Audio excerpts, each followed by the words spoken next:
So while I'm at my mom's house and no one's here with me, I figured I would read you some neuromarketing, since there aren't many neuromarketing things on YouTube. Like, it's more of a hidden thing than a everyone knows kind of thing, because marketers try to not tell anyone their tactics, their marketing tactics. So I have a neuromarketing book that I was reading to my mom last night. Well, I was just reading it out loud. So then I said, hey, why don't I read these to people on YouTube? Just like the whole book in separate videos throughout the week. Now keep in mind, I may look smaller in this video because I haven't eaten breakfast yet. Yeah. It's cooking in the oven. Okay. Let's begin. From the first page. No, not the first page. There's always a shitty introduction. Everyone already knows what neuromarketing is, so I don't need to read the first chapter. If you're looking up neuromarketing, then you know what it is.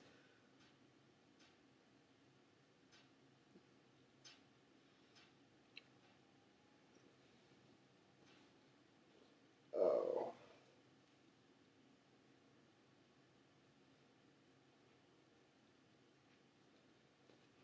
Okay. The intuitive consumer model, as opposed to rational consumer model that underlies most traditional market research. We discuss these two models in detail in Chapter 2. In the section, we offer an overview of some of the key findings that underlie the intuitive consumer model of neuromarketing.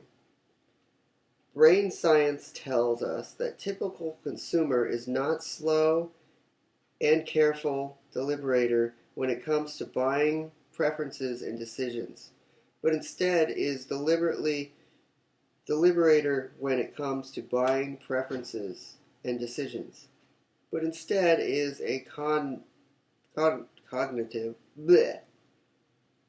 miser. Miser? What the fuck is that? M-I-S-E-R? Miser. Equipped with the brain that is adapted by evolution to conserve energy and produce fast and efficient consumer decisions and action. Okay, I'm skipping this part because this is just introduction still. This is still chapter 1. You already know all this shit.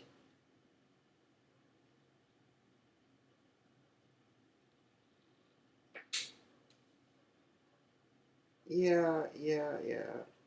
If you don't know this yet about neuromarketing, which you probably already do because there's tons of videos on it. There's tons of videos on YouTube of what neuromarketing is, but none of the tactics of how to use it. That's the problem with YouTube. There are no videos on how to use neuromarketing. So I'm going to skip a lot of pages.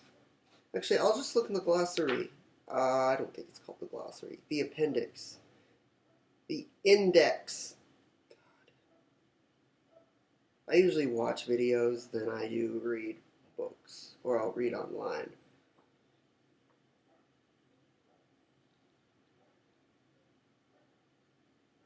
Let's see. Yeah. Okay, we're gonna... all the chapters. Why we buy and the things we buy. That's chapter 8. Brands of the brain, chapter 9.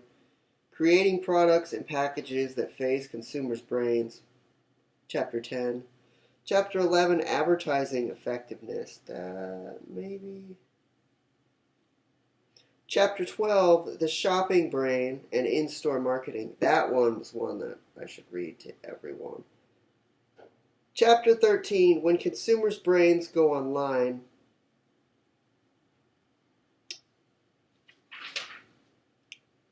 Chapter 14, entertainment effectiveness. Chapter 15, additional approaches. Why not just ask people? Chapter 16, neuromarketing measures listening to signals from the body and the brain. Chapter 17, neuromarketing on a budget. Inexpensive ways to learn from your customers. Ooh, that one I'll probably want to read. I haven't read this whole book yet. I've read, like, every time I open this book, I just open a page from it and I start reading. And I'll read like 3 or 4 pages. So I haven't read much of this book, so I don't know much.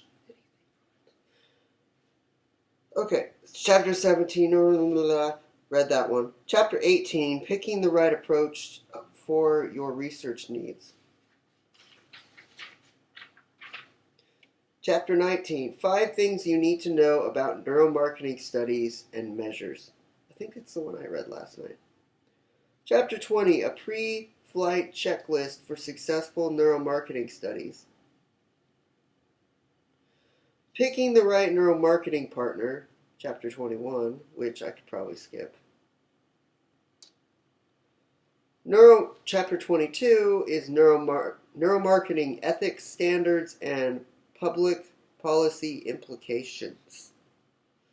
Chapter 23, 10 mistaken beliefs about neuromarketing. Chapter 24, 10 scientific pillars underlying neuromarketing. And that's it. So, in the next video, I'm going to begin telling you about these things, how to use them, and there'll probably be about 10 videos only. Because some of the stuff in this book is not needed. Honestly, they're just...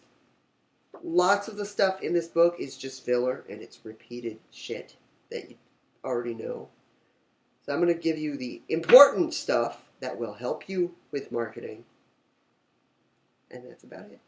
So watch the next video, and I'm going to put these in a playlist so you can just keep watching the next one, the next one, the next one. And hopefully, I'll show up on Google in number 1 when it comes to neuromarketing. Number 1. Okay, I gotta get my chicken out of the refrigerator. Bye, everyone.